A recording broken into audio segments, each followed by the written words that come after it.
எம்ஜிஆரை பேசுறது, எம்ஜிஆர் புகழை பாடுவதுன்றது தன் மீதான நம்பிக்கையின்மையை காட்டுது அப்படின்னு ஒரு விமர்சனத்தை முன்வைக்கிறாங்க. அதாவது இப்போ இவர் சொன்னது ஃபர்ஸ்ட் என்னன்னா, இவர் 2 நாட்களாக அந்த மாநாட்டுக்கான வேலைகள் செய்யும் போது வரலாறு திரும்புகிறது அப்படின்னு ஒன்று போட்டுட்டு மேலே இந்த பக்கம் அண்ணா படம், இந்த பக்கம் எம்ஜிஆர் படம் வச்சிருந்தாங்க.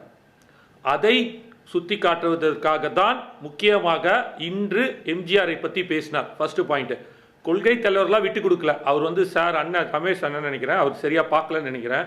எடுத்த உடனே அவர் ரொம்ப தெளிவாக சொல்கிறாரு, 5 பேர் கொண்டவர்களை நாங்கள் கொள்கை தலைவராக வச்சிருக்கோம். இவங்க தான் எங்களுக்கு எல்லாமே முக்கியமாக பார்க்கப்படுகிறது. கட்சி தொடங்கி கட்சியை மக்கள்கிட்ட செல்லுகிற போது எம்ஜிஆர் தொண்டர்களை, எம்ஜிஆரை புகழ்ந்து அவருடைய அப்பாவி தொண்டர்கள், அதிமுகவோட தொண்டர்கள் அப்பொழுக்கற்ற தொண்டர்கள் சொல்றாரு. இப்போ மற்ற கட்சி தொண்டர்கள்லாம் அழுக்கோடு இருக்கிறவங்களா அப்படின்ற கேள்வி வேற யாராவது எழுப்புவாங்க. அதிமுக வேற ஒரு கட்சியாக இருக்கும்போது அந்த கட்சி தலைமையை விமர்சிச்சுட்டு அதிமுகவுடைய அப்பழுக்கற்ற தொண்டர்கள் என்னை ஆதரிப்பாங்க அப்படின்னு சொல்றது எந்த வகையில நியாயம்னு கேட்கிறாரு. இல்ல சார், இது நீங்க எப்படி எடுக்கணும்னா, டேய் நீ இவன் தாண்டா திருடன் அப்படின்னா அப்ப மத்தவெல்லாமும் அதுல திருடனாவும் வரலாம், திருடன் இல்லாமையும் இருக்கலாம். அந்த மாதிரி ஒரு கணக்கு. நல்லவனாவும் இருக்கலாம், நல்லவன் இல்லாமையும் இருக்கலாம்.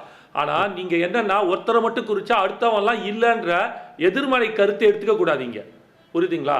இப்ப அவர் என்ன சொல்றாருன்னா, அந்த கட்சி இவ்வளோ எம்ஜிஆரால் உருவாக்கப்பட்ட கட்சி இன்று நிலைமை என்னன்றதை எடுத்து உரைக்குவதற்காக வைக்கிறார்.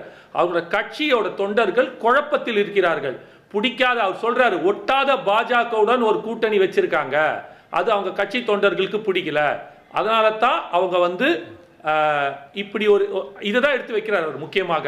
ஸோ இப்போ என்ன நான் கரெக்டாக சொல்றேன், முதல்ல ஃபர்ஸ்ட் அவர் எடுத்துறாரு, அவர் தன்மேல் நம்பிக்கை இல்லாமல் எம்ஜிஆரை கை தூக்குறாரு. ஆக்சுவலி எம்ஜிஆர் இன்னைக்கு ஓகே, அது அதிமுகவை எடுத்தாலும் எல்லாமே இருந்தாலும் இன்று 2026 வரலாறு திரும்புகிறது. அதற்கு காரணம் முதல் தடவை செய்தது அண்ணா, அடுத்த தடவை பண்ணது எம்ஜிஆர் என்ற அதை சுட்டி காட்டுவதற்காக, அதை கோடிட்டு காட்டுவதற்காகவே அந்த எம்ஜிஆரை பத்தின ஒரு விஷயத்தை எடுத்து வைக்கிறார். First point. ரெண்டாவது, இப்போ இவருக்கு தன்மேல் நம்பிக்கை இல்லைன்னு சொல்றவரு 234 தொகுதியிலையும் இந்த விஜய் தான் முகம்ன்றத எடுத்து உரைக்கிறாரா இல்லையா? அப்புறம் இவர்கிட்ட எந்த கொள்கையும் இல்லை, திருப்பி திருப்பி சொன்னதே தான் சொல்றாருன்னா, சார் எல்லாருமே மக்களுக்காக தான் சார் பேசுவாங்க.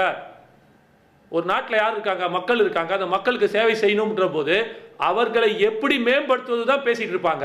அதுக்காக நான் புதுசா போயிட்டு அண்டார்டிகாலேருந்து தண்ணி கொண்டு வந்து தமிழ்நாட்டில் விடுவேன் நான் சொல்லுவாங்க? தமிழ்நாட்டில் இருக்கிற மக்களுக்காக, மக்கள் சேவைக்காக இதெல்லாம் ஏற்கனவே சொல்லிட்டாங்களேன்னா சொன்னீங்க, ஆனா செய்யல, ஆனா நாங்க சொல்ல மாட்டோம் செய்வோம் அப்படின்றத அவர் சொல்றார். சொல்லல செயல் செயல் செயல் அப்படின்னு சொல்லிட்டு இருக்காரு. ஒன்லைனர் திரு எடப்பாடி பழனிசாமி அதுக்கு என்ன பதில் சொல்லியிருக்காருன்னா, திடீர்னு கட்சி ஆரம்பிச்சுட்டு அதிமுக யார் தலைமையில் இருக்குதுன்னு கூட தெரியாம பேசுறாரு, அது அவருடைய அறியாமையை காட்டுகிறதுன்னு விமர்சிக்கிறார். விஜய் அறியாமையில் இருக்கிறாரா சார்? இந்த இடத்துல இல்ல சார், இந்த இடத்துல எடப்பாடி ஐயாவோட அறியாமை தான் புரியல. அவர் என்ன சொல்ல வர்றாருன்னா, இந்த கட்சி யாரிடம் இருக்கிறது? அதிமுக தலைமை இருக்கு, ஆனா மாப்பிள்ளை இவர் தான் போட்டுக்கிற சட்டை எந்த இல்லைன்ற மாதிரி அதிமுக தான் இருக்குன்றது எல்லாம் நினைக்கிறீங்க. ஆனா உண்மையிலே அது அதிமுக இல்ல, பாஜக கிட்ட தான் இருக்கு. அதனால்தான் நேரடியான ஒரு கூட்டணி இருக்கு அப்படின்றார். இதை நம்ம சொன்னோம்னா அவர் ரமேஷ் சாருக்கு கோவம் வரும். இருந்தாலும் இதுதான் உண்மை.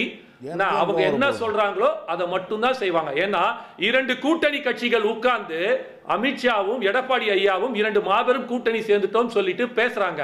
2 கூட்டணி கட்சிகள் உட்கார்ந்து பேசினாங்கன்னா அமித்ஷா மட்டும் தான் பேசினாரு. ஏன் எடப்பாடி ஐயா பேசவே இல்லை? எதுவுமே வாயே திறக்கலையே, அமைதியா. கட்சிக்கு நிதி வர்ற வழியை சொல்லுங்க. அதுக்கு பேர் வேற. கட்சிக்கு நிதி வரும் வழியை சொல்லுங்க. ரொம்ப சிம்பிள். செலவெல்லாம் யாருக்கு வர சார்? சூப்பர் சார், அதை நான் சொல்றேன். இந்த செலவு எல்லாமே விஜய் சார் தான் பண்ணது.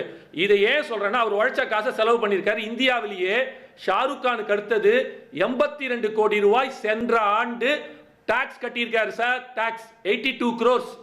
ஷாருக் கான் 90 crores. தமிழக இந்தியாவில் 2வது 82 crores டாக்ஸ் கட்டியிருக்காரு. இந்த செலவெல்லாம் அவர் தான் பண்ணியிருக்காரு. நீங்க கேட்கிற மாதிரி ஒவ்வொருத்தருக்கெல்லாம் கொண்டு வந்து கொடுக்கணும்ன்ற அவசியம் இல்ல. எலெக்ஷன் கமிஷன்ல இதற்கான செலவுகள் வரவுகள் என்ன ஏதுன்னு அங்க சப்மிட் பண்ணுவாங்க. ஓகே சார், பொது வெளியிலும் தெரிவிக்கப்படணும் சார். எல்லாருக்கும் சொல்லணும் அவசியம் நீங்க சொல்ல முடியாது. எல்லா கட்சியும் சப்மிட் அப்பனா கருப்பு பணம் என்கிற குற்றச்சாட்டு உங்களை நோக்கி வரும். இந்த கேள்வி இந்த கேள்வி நீங்கள் எல்லாரிடம் கேட்கிறீர்களா? 3000 கோடி பாண்டு வந்திருக்கு. இத பத்தி நான் ஒரு வெள்ளரிக்கை கொடுத்து இதற்கான பேலன்ஸ் ஷீட்டோட நீங்க சப்மிட் பண்ணிருக்கீங்களா? எங்க வந்திருக்கு உங்களோடது? ஓகே ஓகே இப்படி நான் கேட்கலாமா? இது வந்து தனிப்பட்ட இண்டிபெண்டன்ட் ஓகே சார் மதிமாறன், இன்னைக்கு எடப்பாடி பழனிசாமி அவர்கள் சொன்ன ஒரு விஷயத்துல இருந்து நம்ம டிபேட் அடுத்து தகுதி, அதை கேட்கக்கூடிய தகுதி எலெக்ஷன் கமிஷனுக்கு இருக்கு. கண்டிப்பாக தேர்தல் கமிஷனுக்கு நிச்சயமாக எலெக்ஷனுக்கு முன்னாடி அவங்க சப்மிட் பண்ணாங்க. ரைட் சார், நீங்க எலெக்ஷன் கமிஷனுக்கு கொடுங்க சார். சின்னத்தியால பொது வெளியில தான் வர போகுது. ஆடிட்டட் அக்கவுண்ட் அவங்க பப்ளிக் இது எலெக்ஷன் கமிஷனுக்கு கொடுக்கணும். அது பொது வெளியில வரட்டும் பேசலாம். அது பண்ணாதான் அவங்க சின்னத்தியா அலாட் பண்ணுவாங்க இந்த எலெக்ஷனுக்கு. அதனால கண்டிப்பா ஆகணும். உடனுக்குடன் செய்திகளை தெரிந்து கொள்ள சன் நியூஸ் பெல் ஐகானை கிளிக் பண்ணுங்க.